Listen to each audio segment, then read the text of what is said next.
Thank you, Mike Kelly, a fellow flyer and prodigious patriot. Also, thanks to the members of Hurricane Flight number 40 for inviting me here tonight. I've included a few slides before the show as an introduction. This year, 1992, is the 50th anniversary of the Keesler Field class of 42, the class I graduated in and got my AM degree, conferred on me 19th day of May, 1942.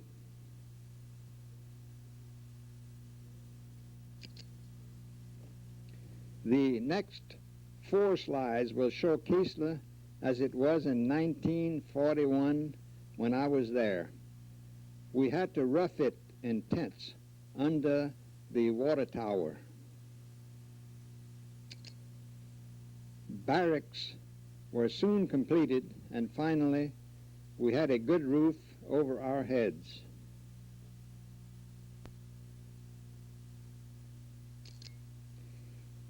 Being in the regular army rather than an inductee had its advantages when payday came around.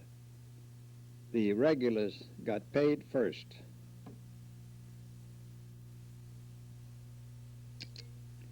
It took a lot of chow to feed us, and the chow line stretched pretty far during chow time.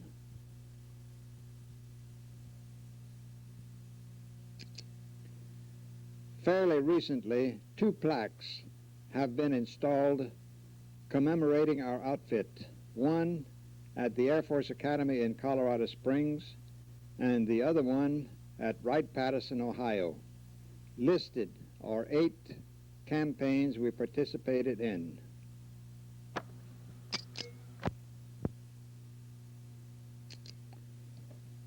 This letter of commendation from General Ike shows his affection for the 442nd Troop Carrier Group and the C-47 plane. He was asked the plane that contributed most during the war effort. The C-47 was number 2 on his list.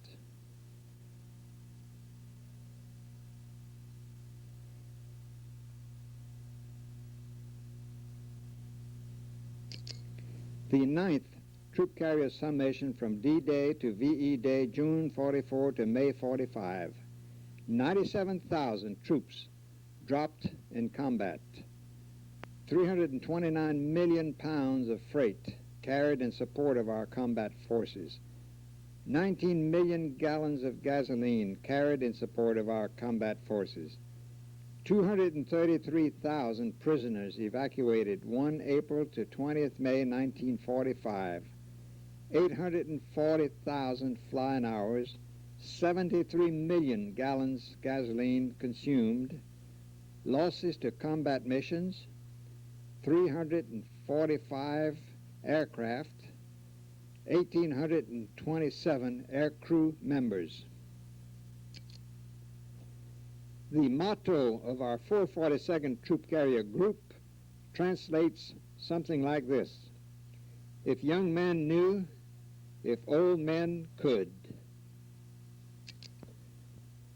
The German V-1 buzz bomb is mentioned in the Battle of the Bulge. The V-1 was not intended to be used in combat. Its primary purpose was to bomb London, but during the Battle of the Bulge, the Germans threw everything at us, including the kitchen sink. The V-1 was a pilotless jet plane with a payload of 2,000 pounds. Part of the slideshow you will see tonight is narrated by Bob Veach, another pilot of the 306, whom I had the privilege of flying with during the Holland campaign.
Charles M. Smith was the commanding officer of the 442nd Troop Carrier Group, which was divided into 4 squadrons, the 303rd, 304th, 305th, and the 306th.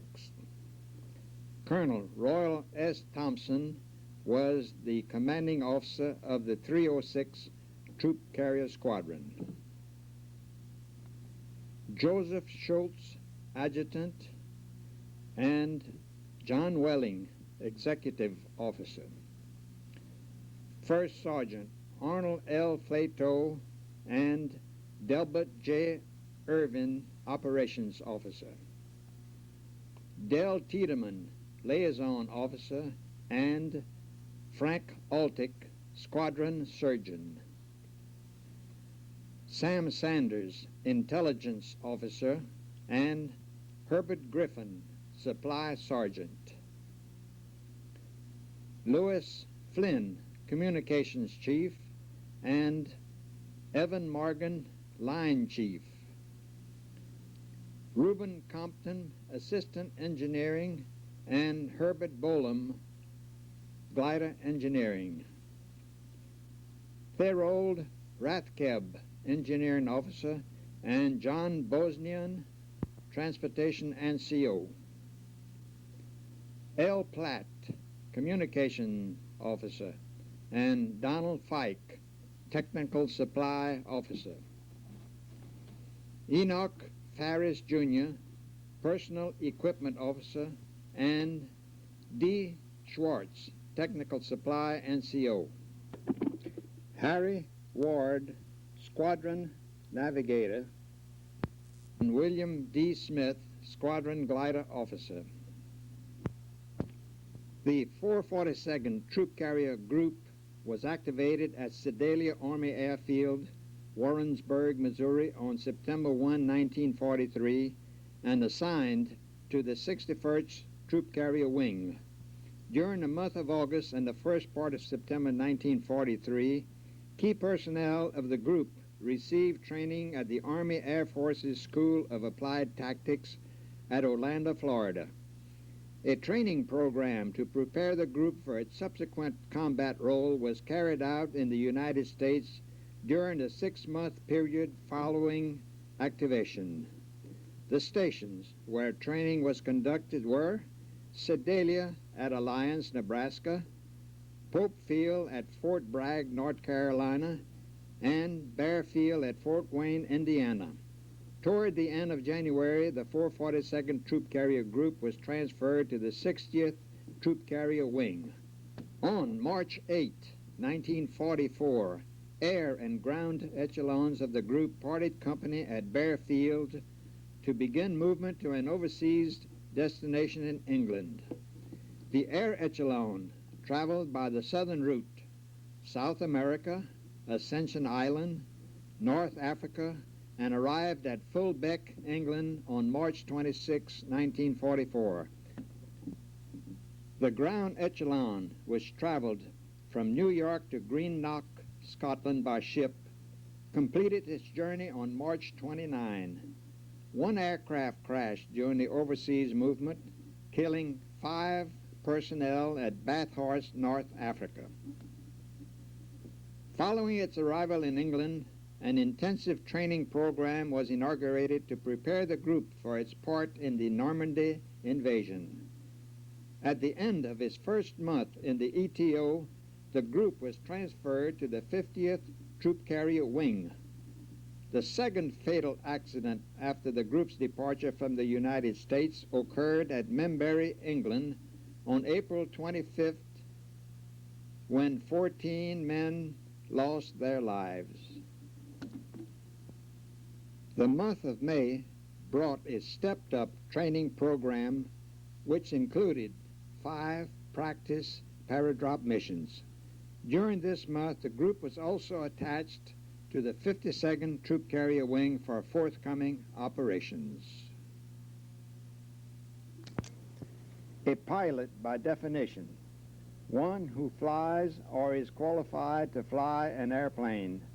But ask any 306er power pilot and he'll tell you there is much more to that definition. They had to fly their unarmed and unarmored aircraft at minimum altitude and airspeeds over land and over water.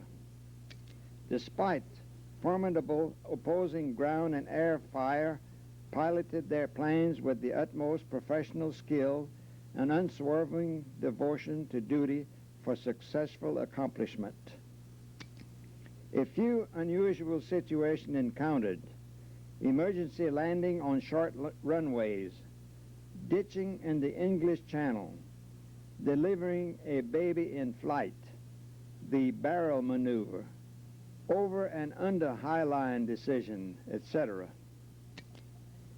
James Myers and Logan Atterbury were transferred in the middle of July 1945 to fly for Major General Royal B. Lord in Reims, France. I was the navigator on this crew. Sergeants Wallace Cofield and Norman Rose completed the 5-man crew. One by one, General Lord's crew requested transfer to the States for discharge, until Logan Atterbury and I were the only ones left to fly the plane. I was acting as crew chief, navigator, and co-pilot at this time. Another one of our good pilots was Douglas Lippy. I'm on the left and Lippy is on the right at a sidewalk cafe in Paris, France. On this day we climbed the bell tower at Notre Dame Cathedral. There were 5 combat crew members assigned to each airplane. Mike Kelly was the pilot of this crew. Left to right is Kenneth Keith, crew chief, Michael Kelly, pilot, Allen, whose full name I don't recall, was the radio operator, George Evans, co-pilot, and I, Lucien Martin, navigator. Some members of the crew could perform the duties of the other members in the event of an emergency. The navigators are left to right: Harry C. Ward, Richard P. Ward, Al Conrad, I, Lucien Martin, and Leon Freeman. Not in this picture was Olin S. Jennings, Alonzo Pohl, William Stock, Robert Warrington, and Rene Zumhagen. Other navigators whose name I cannot recall were lost in the line of duty. Of the 14 fatalities in the accident previously mentioned, 10 were navigators being transferred to the group. Another member of the combat crew was the engineer, more commonly known as the crew chief, who kept the planes flying. I have heard of a crew chief splicing a control cable in the tail section of the airplane during flight after it had been severed by a piece of shrapnel. Pictured here are 43 crew chiefs. Another crew member was a radio operator. 13 were present to have this picture made. In addition to the normal radio communication equipment on board, there was other guidance equipment such as radar. The Douglas C-47 plane was the aircraft used in our operations. The 7H on the nose section identified the plane as belonging to the 306 Squadron. Each plane in the squadron had a letter on the tail section. F for Fox identified this one. A number was also assigned to each aircraft. Sometimes its nickname was assigned to a plane, and this one was affectionately known to its crew members as Shady Lady. The plane was not armored. The C-47 was powered by 2 1,200 horsepower Pratt & Whitney R 1830 engines to give the plane a cruising speed of 175 miles per hour with a maximum speed of 230. In 1940, the C-47 cost $138,000. 9,348 were procured by the Army Air Force during World War II. The weight loaded was 33,000 pounds, but on many occasions this was exceeded when the weight of the cargo being airlifted was underestimated. At these takeoffs, the runway seemed extremely short. The CG-4A glider was towed by the C-47. The CG stood for Combat Glider. It was designed by the Waco Aircraft Company of Troy, Ohio. A total of 13,909 gliders were constructed from 1942 to 1945. The glider could carry a Jeep loaded or a Jeep trailer fully loaded, or 15 soldiers fully equipped for combat. The cargo sometimes consisted of either a 75-millimeter howitzer or a 105-millimeter anti-tank gun. Also, graders and bulldozers especially designed to fit into the glider were carried. The glider pilots, who were an independent, tough, ready-to-fight group of pilots, often said that the G on their silver wings stood for guts. 47 glider pilots were assigned to this 306 Troop Carrier Squadron. All of their missions were behind enemy lines. Landing their gliders in the designated drop zone could be difficult and tricky, especially at night. In spite of the skill of our excellent glider pilots, many gliders were wrecked for lack of a suitable landing place. Wooded areas, uneven terrain, ditches, and other obstacles made for difficult landings. Our two American Red Cross morale boosters were Lucy Flanagan and Ellen Thorson. They were assigned to the group headquarters section.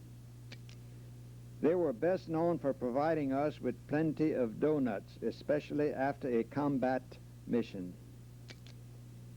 George Anderson, one of our good glider pilots, volunteered to perform duties other than pilot duty. Penny ante games were popular and always attracted plenty of kibitzers. A mascot? Not really, just someone's pet. In England, the group started at Fullbeck, then moved to Western Zoyland, and on to Ramsbury, to Borum, and finally to Chilboten. Baptism in battle came to us on June 6, 1944, known as D-Day, 9 months and 6 days after activation. Our assignment was to drop paratroopers in the vicinity of Saint-Mère-Église, France. The time was between 2 o'clock and 3 o'clock in the morning, approximately 4 hours in advance of the first landing of seaborne forces on the European continent. The unit we carried was the 1st Battalion, 507th Paratroop Infantry Regiment, 82nd Airborne Division.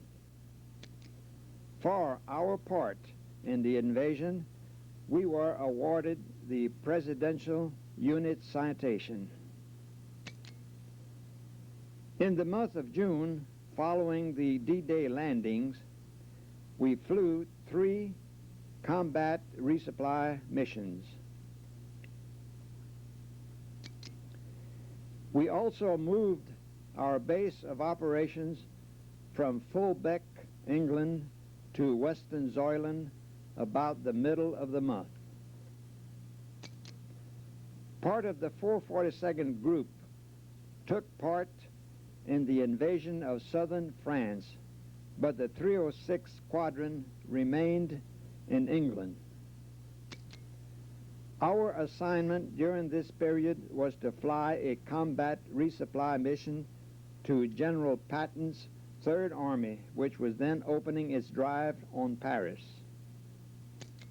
In September, we moved from Western Zoyland to bases at Ramsbury, Borum, and Chilboten, England.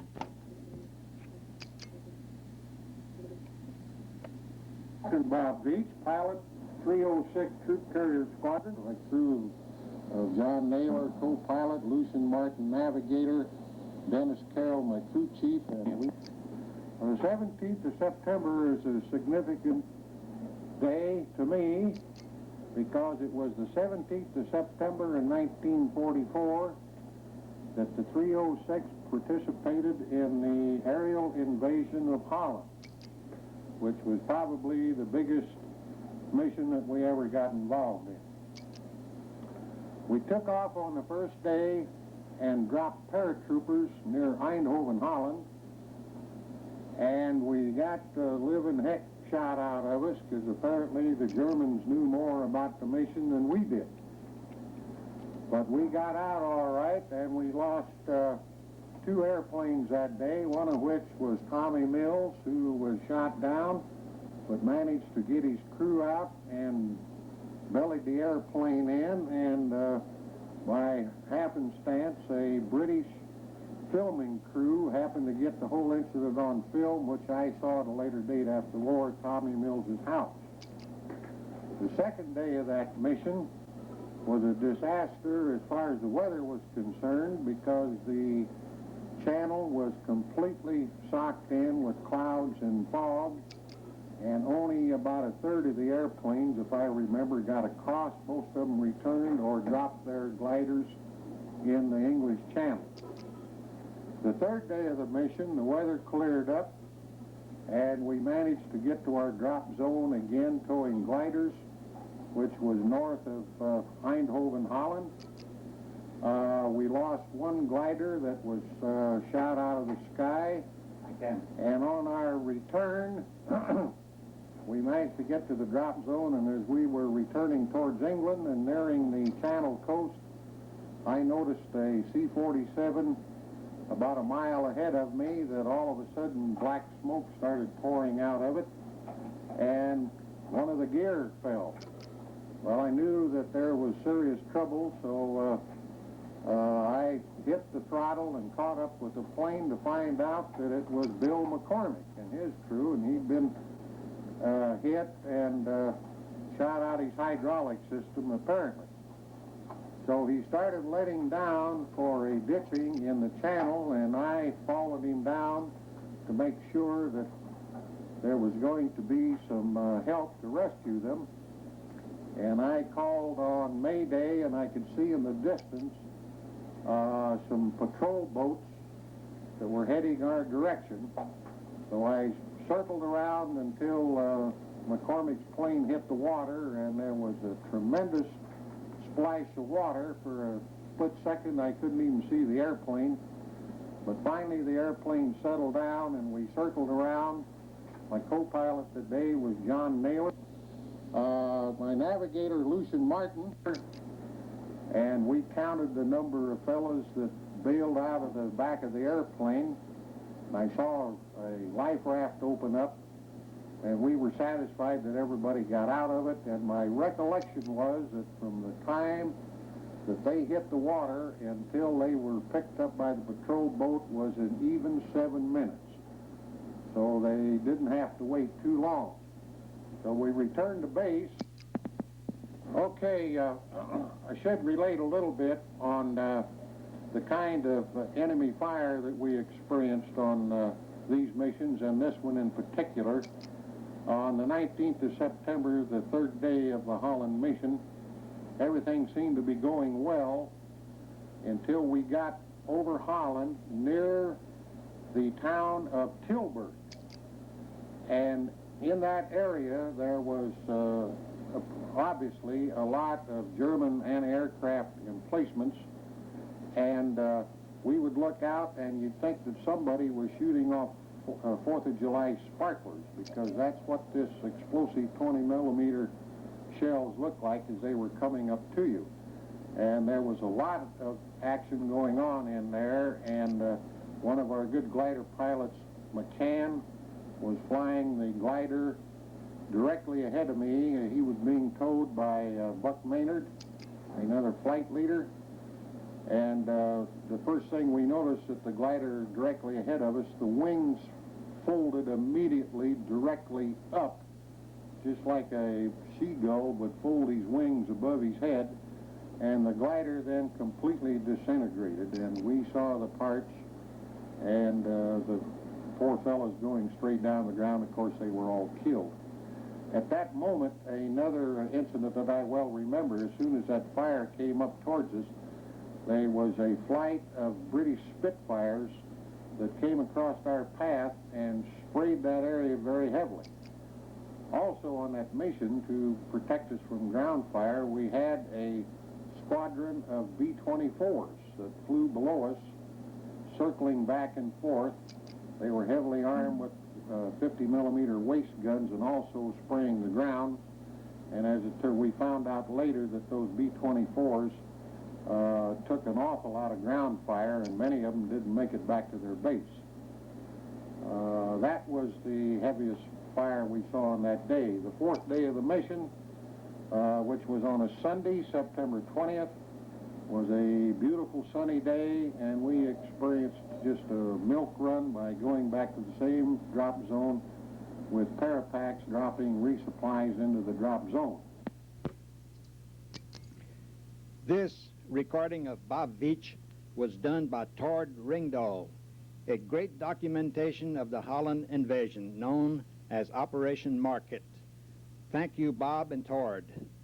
In this invasion, the 306th dropped paratroopers of the 101st Airborne Division on these missions. A total of 34,876 airborne troops of the 82nd and 101st Airborne Divisions, the 1st Polish Parachute Brigade, and the 1st British Airborne Division were dropped or landed on target.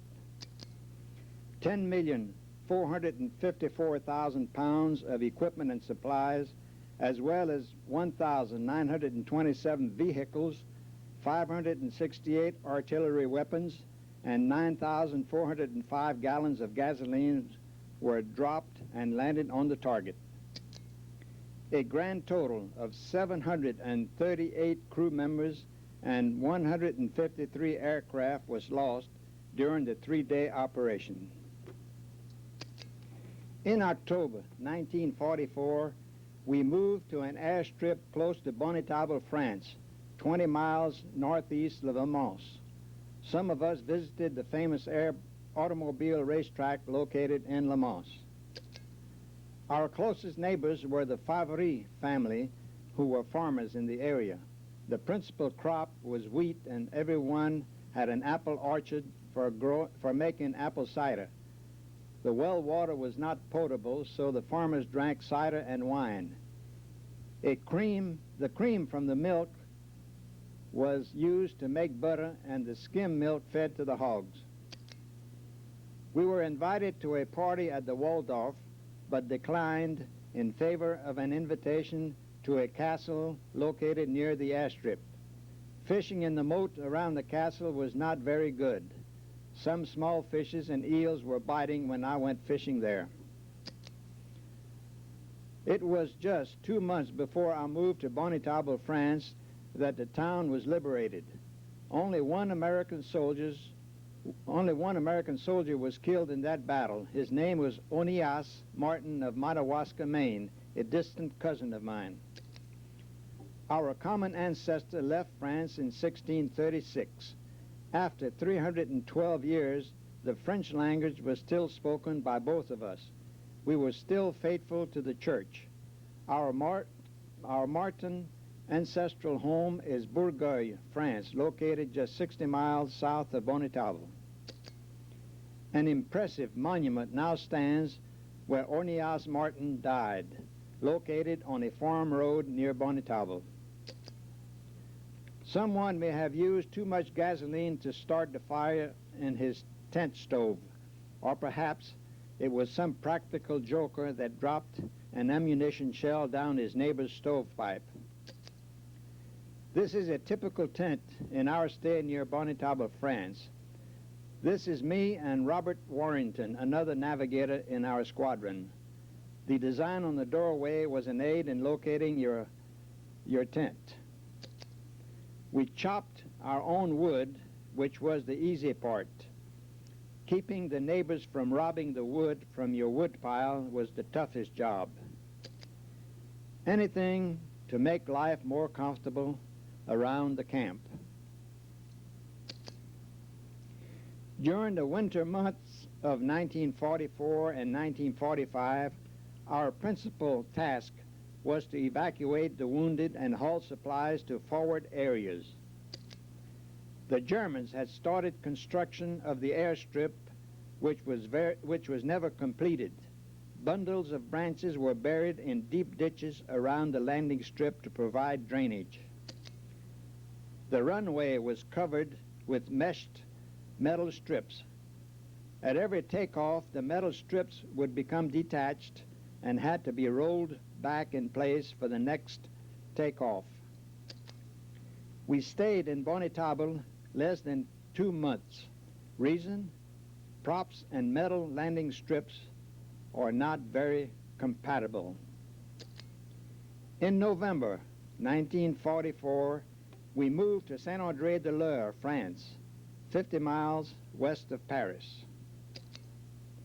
Saint-André had a large number of German troops who had occupied the town.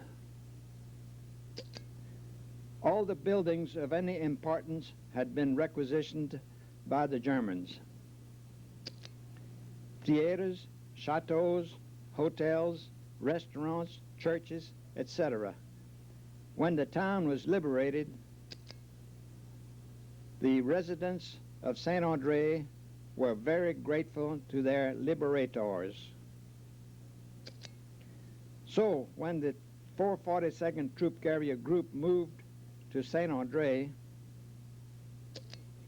we were greeted with open arms.